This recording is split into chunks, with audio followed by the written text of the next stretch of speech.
కోట్ల క్లబ్ అంటే అందరికీ తెలిసిందే.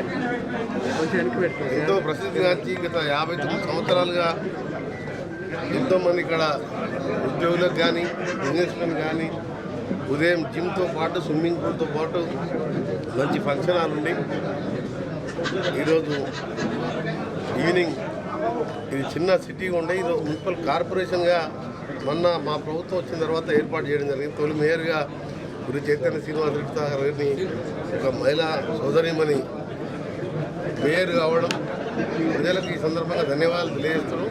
నల్గొండ పట్టణాభివృద్ధి లక్ష్యంగా భాగంగా పనిచేస్తున్నాం. దాదాపు ఈరోజు 2,000 కోట్ల రూపాయల వరకు ఇంకా కొన్ని వచ్చే ఉన్నాయి.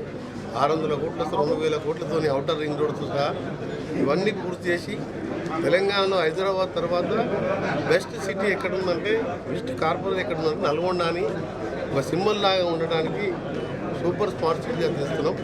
అన్ని వర్క్స్ అన్నీ కూడా చురుగ్గా నడుస్తున్నాయి. ఇంకా కేంద్ర ప్రభుత్వం వెళ్ళి కొన్ని డిసెంబర్లో కూడా నిధులు వచ్చేది 600 కోట్లు వస్తే అన్నీ కూడా కంప్లీట్ అయ్యి 24/7 ప్రతి ఇంటికి కృష్ణా నీళ్ళు ఇవ్వాలని లక్ష్యంతో కొత్త వాటర్ ప్లాంట్ కూడా 120 కోట్లతో శాంక్షన్ చేసుకోవడం జరిగింది. మా మేయర్ గారి ఆధ్వర్యంలో అన్ని పనులు నడుస్తున్నాయి. నల్గొండ కాన్ఫరెన్స్తో పాటు తెలంగాణలో 13,000 కోట్లతో ఇవాళ హైబ్రిడ్ యాన్యుటీ మోడల్ అని నేషనల్ హైవే సంబంధించిన ఏ విధంగా ఉంటాయి రోడ్లు అన్ని డబుల్ రోడ్లు వేయాలని నేను ఒక సంవత్సరం 1.5 years వెళ్ళి ఆర్బీఐ వాళ్ళతో అడుకో వాళ్ళతో మాట్లాడి టెండర్స్ కంప్లీట్ చేసుకున్న 34 ప్యాకేజీలతో 13,000 కోట్లు.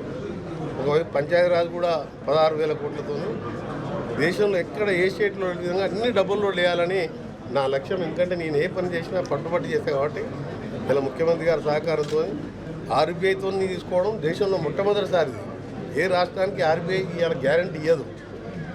నేను పట్టుబట్టి ఇవాళ నల్గొండ కాన్స్టిట్యూన్సీకి ఏ విధంగా చేస్తుందో తెలంగాణ ఆ విధంగా చేయాలని ఆ రోజు తెలంగాణ రాష్ట్రం కోసం మంత్రి పదవి వదిలిపెట్టుకున్నాను.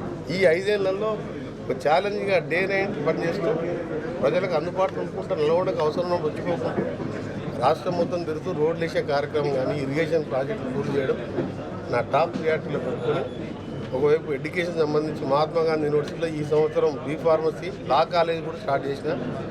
వచ్చే ఇయర్ హార్టికల్చర్ పాలిటెక్నిక్ కూడా మహాత్మా గాంధీ యూనివర్సిటీ ఎదురుగానే 70 ఎకరాలలో ఆ యూనివర్సిటీ కూడా నెక్స్ట్ క్యాబినెట్లో అప్రూవ్ చేపిస్తే తెలంగాణలో 2వ హార్టికల్చర్ పాలిటెక్నిక్ హార్టికల్చర్ తోటలకు సంబంధించింది. ఇంకా అది సీక్రెట్గా పెట్టినది. అది నెక్స్ట్ మంత్లో శాంక్షన్ అవుతుంది. దాంతోపాటు డిజిటల్ లైబ్రరీ కూడా కట్టబోతున్నాం 15 కోట్లతోని. అది కూడా R&Dతోనే బిల్డింగ్ ఫండ్స్ కూడా ఇవ్వడం జరిగింది పాత టౌన్ హాల్లో. ఇవన్నీ చేసుకుంటూ ప్రజలకు అందుబాటులో ఉంటూ పనిచేయడమే లక్ష్యం.